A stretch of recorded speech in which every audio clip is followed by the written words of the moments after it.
반갑습니다. 네, 김성호 의원입니다. 바쁘실 텐데 이렇게 귀한 시간 허락해 주셔서 깊은 감사의 말씀을 드립니다. 교육과 R&D 이것은 대한민국의 미래를 결정하는 가장 중요하고도 핵심적인 사안들입니다. 그렇기 때문에 어떤 정권이 들어서든 간에 교육에 관한 것 또 R&D에 관한 것은 정말 신중하게 미래를 생각해서 정책의 일관성을 가지고 추진해야 하는 사항이라고 생각합니다. 안타깝게도 윤석열 정부 당시 R&D 예산이 삭감이 되었었는데 이뿐만 아니라 교육도 많은 파행을 겪어왔습니다. 늘봄학교에서 리박스쿨 문제가 제기되었습니다. 민주시민 교육을 해야 하는데 그것이 아니라 복제를 찬양하는 교육을 시도했었습니다. 뿐만 아니라 대한민국의 새로운 미래 먹거리 산업이죠. 우리의 자부심이었던 K컬처의 근간이 되는 중고등학교 또 초등학교 문화예술 교육이 거의 파탄 상태에 이르러서 현재 제대로 교육을 할 수 없는 파행에 도달해 버렸습니다. 당연하게 교육을 위해 필요한 예산이 배정되지 않았고 이 때문에 순수 예술 전문인들이 생계의 위협을 받고 중고등학교에 특히 더 큰 문제가 생겼는데 문화예술 교육에서 배제되는 그런 문제가 발생했습니다. 이 부분은 시급히 원상 회복을 해야 될 부분이라 생각합니다. 오늘 전국에 있는 문화예술 강사님들 특히 초중고에 나가서서 학생들을 가르치고 있는 강사님들께서 지금 이런 문화예술 교육 파행 때문에 여러 가지 문제점을 겪고 있는 부분에 대해서 기자님들께 또 국민들께 어려움을 말씀을 드리고 신속하게 이런 잘못된 것이 회복되기를 바라는 그런 기자회견을 준비했습니다. 네, 이어서 저희 황숙 회장님께서 관련된 기자회견을 진행하시겠습니다.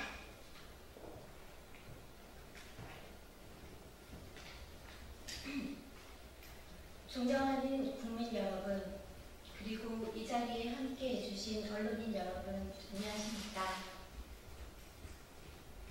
우리는 오늘 대한민국 문화예술 교육의 존립을 위협하는 중대한 위기를 알리고자 이 자리에 섰습니다. 오늘 이곳에서 우리의 목소리는 문화예술 교육의 가치를 지켜온 4,500여 명의 예술 강사들과 우리 아이들의 교육권을 염려하는 학부모, 그리고 현장 교사들의 절박한 마음이 담긴 목소리입니다. 문화예술 교육은 선택이 아닙니다. 단순히 학생들의 여가를 채우는 활동이 아닙니다. 문화예술 교육은 우리 아이들이 타인의 감정을 이해하고 자신의 생각을 자유롭게 표현하며 공동체 속에서 살아가는 힘을 기르는 가장 인간적인 교육입니다. 지금으로부터 약 20년 전 대한민국은 세계적인 문화국가로 나아가기 위한 길목에서 예술교육의 중요성을 국가 차원에서 선언했습니다. 그렇게 만들어진 것이 바로 문화예술교육지원법입니다. 이 문화예술교육지원법에서는 모든 국민이 차별 없이 문화예술을 배울 기회를 균등하게 보장받도록 국가와 중앙행정기관, 지방자치단체, 시, 도, 교육청에 책무를 명시하고 있습니다. 그리고 그 안에는 오늘 우리가 이야기하고자 하는 문화체육관광부와 교육부가 공동으로 추진해온 학교 예술강사 지원 사업이 있습니다. 헌법은 국가와 국민이 함께 실현해 나가야 할 공동의 약속입니다. 그러나 2023년 약 570억 원 정도에 규모했던 이 사업의 예산을 2025년 약 80억 원으로 약 86% 삭감하면서 이 약속은 공허해졌습니다. 예산 논리에 밀려 아이들의 창의성과 감성을 키우는 문화예술 교육의 권리가 축소되고 있는 현실, 이를 어떻게 설명할 수 있겠습니까? 학교 예술강사 지원 사업은 예술가들이 학교로 들어가 정규 교육과정 안에서 아이들과 호흡하며 감성과 창의성을 길러주는 선도적인 공공정책이었습니다.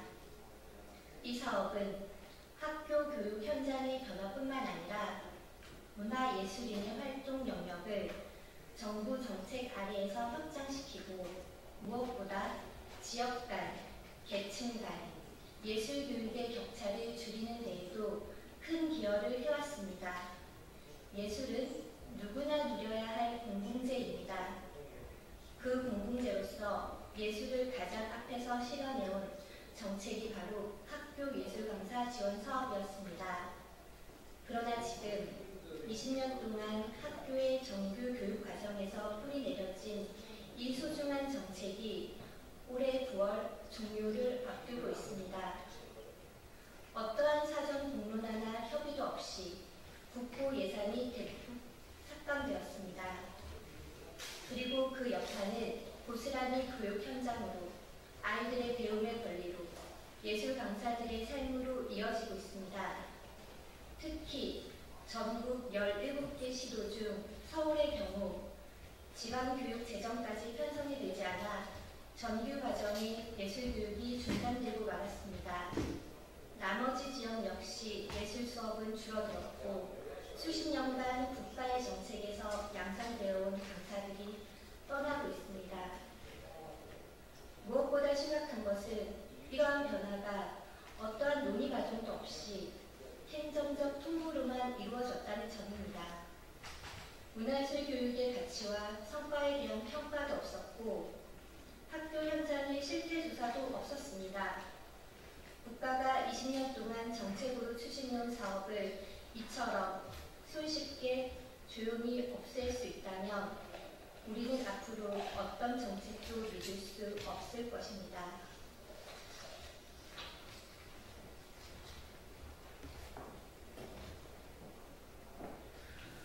우리는 분명히 말씀드릴 수 있습니다. 이 사업은 예술 강사들의 생계를 위한 복지성 사업이 아닙니다. 대한민국 공교육의 일부이며 문화예술 교육에 있어 복지의 핵심입니다.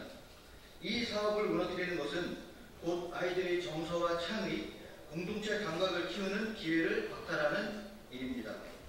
문화 강국을 말하며 K 콘텐츠 수출을 이야기하면서 정작 그 근간이 되는 예술 교육을 지우는 것, 이것이야말로 가장 앞뒤가 맞지 않는 이번 사태의 단면입니다.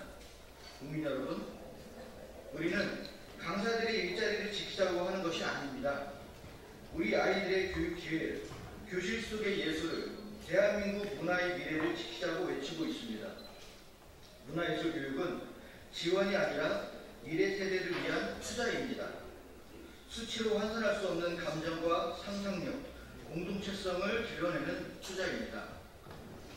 오늘 우리는 세 가지를 요구하고자 합니다.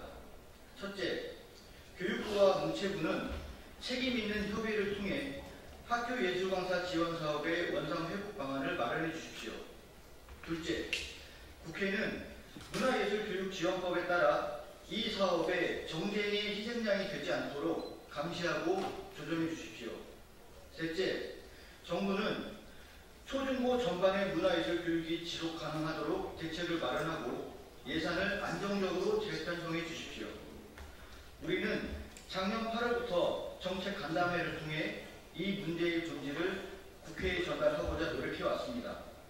이후로도 수많은 교사, 학부모, 예술 강사를 포함한 예술가들과 함께 각 지역에서 간담회와 토론을 이어가고 있습니다. 그리고 오늘 이 자리를 통해 국민 여러분과 함께 이 문제를 다시 공론의 장으로 올리고자 합니다.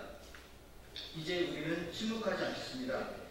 이 싸움은 대한민국 미래 세대의 교육권, 문화권을 지키는 싸움입니다. 책임 있는 정부라면 문화예술과 문화예술 교육의 공백을 외면하지 마십시오. 책임 있는 국회라면 현장의 목소리를 법과 예산으로 뒷받침해 주십시오.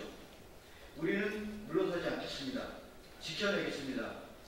국민 여러분들 함께 지켜주십시오. 감사합니다. 2025년 6월 19일 학교 예술강사 지원 사업의 정상화를 촉구하는 공동연대 전국예술강사연합 예정위원, 전국 공공운수사회서비스노조 예술강사 지부, 전국 학교 예술